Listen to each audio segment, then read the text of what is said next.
Thanks for joining me on episode 1078 of the Inspired Stewardship Podcast.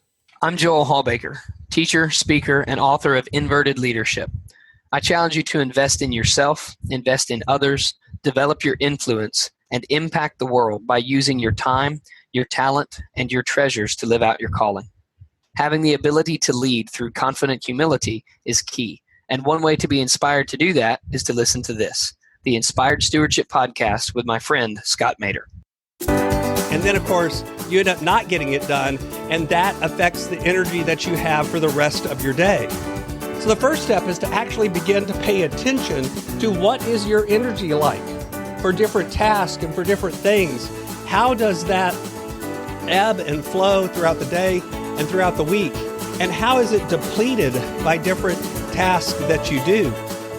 Welcome and thank you for joining us on the Inspired Stewardship Podcast.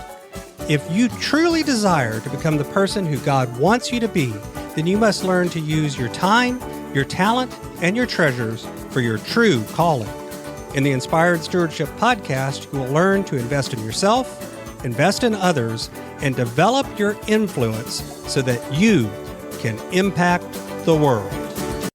In today's episode about investing in yourself by stewarding your time, I talk with you about the difference between time management and energy management. I share why energy management is more key than time management, and I also share why it's more about self-awareness than tactics. You've heard me talk about developing your talent, and one of the best ways to do that is through books. But if you're like most people today, it's hard to find the time to read. And that's why today's podcast is brought to you by Audible.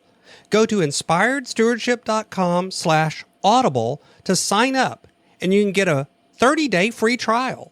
There's over 180,000 titles to choose from, and you can pick one and listen your way to developing your talents via Audible. That's inspiredstewardship.com/audible to get your free trial and listen to great books the same way you're listening to this podcast. Talked a lot on the podcast about how I don't really like the term time management.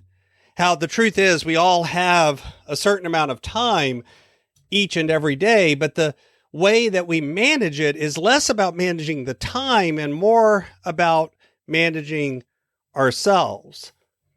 And one of the other things that kind of proves that is the idea of what I call energy management instead. Because at the end of the day, energy management is as important or probably even more important than most of what is talked about when people talk about time management.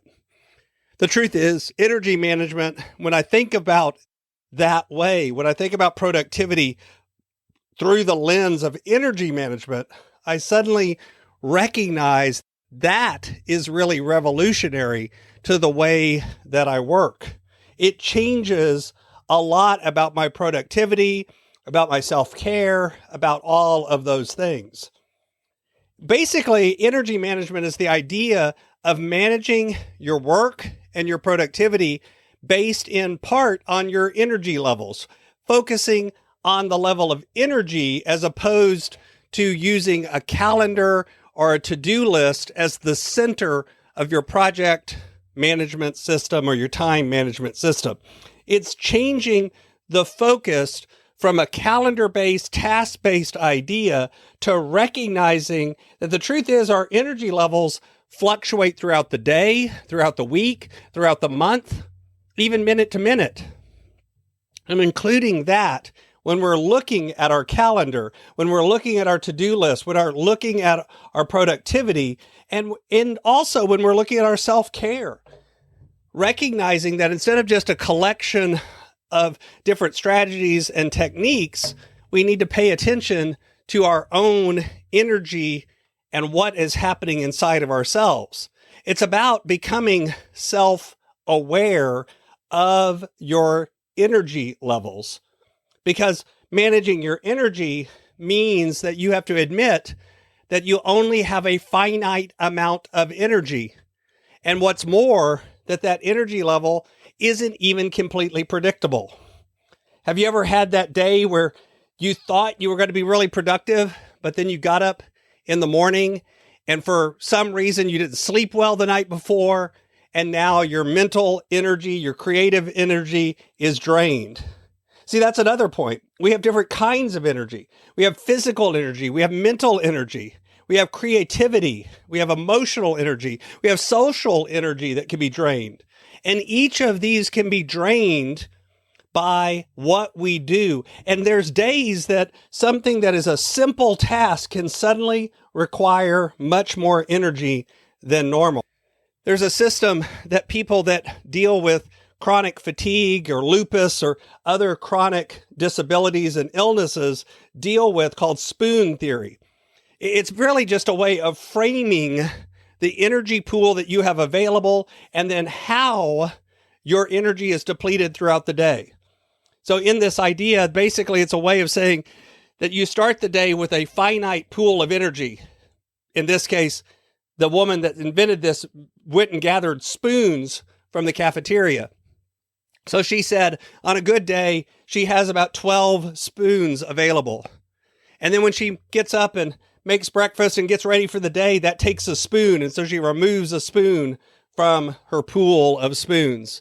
And other days, maybe getting ready for the day and fixing breakfast and doing those things actually takes 3 spoons out of her 12. The point is that it isn't just that you have a finite pool of energy. It's even that different tasks can require different amounts of energy at different times. And recognizing this means that you recognize that energy management kind of comes first because it's about self-awareness.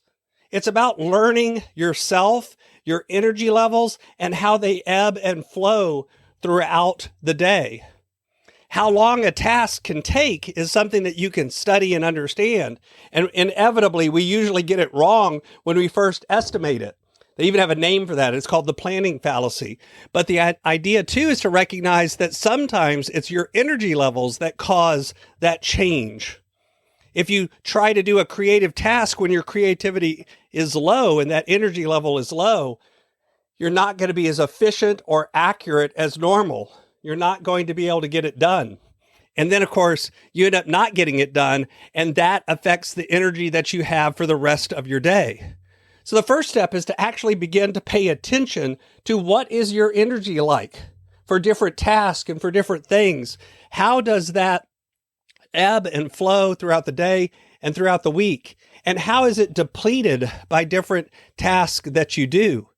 And then you can begin to include that in your planning for the week and for the day. You can pay attention to when are you at your most creative? When are you at your most energetic? And when are you at a level where you really shouldn't put those kinds of tasks? And you can pay attention to the days that aren't like other days. You can acknowledge the fact that not every day is going to be great. And sometimes when you have a bad day, you can set aside without guilt and say, today, I'm just not going to get as much done as I would like. I'm not going to get as much done as I had planned. And that's okay too. By becoming more self-aware, you can become more responsive, not only to the external things, but also to the internal factors that drive your productivity. Thanks for listening. Thanks so much for listening to the Inspired Stewardship podcast. As a subscriber and listener, we challenge you to not just sit back and passively listen, but act on what you've heard and find a way to live your calling. If you like this episode on the stewardship of time, be sure to sign up for our Stewardship of Time Tips series by going to inspiredstewardship.com/time or texting 44222 Time Tips, and that'll get you our best tips on stewarding your time. Until next time, invest your time, your talent, and your treasures. Develop your influence and impact the world.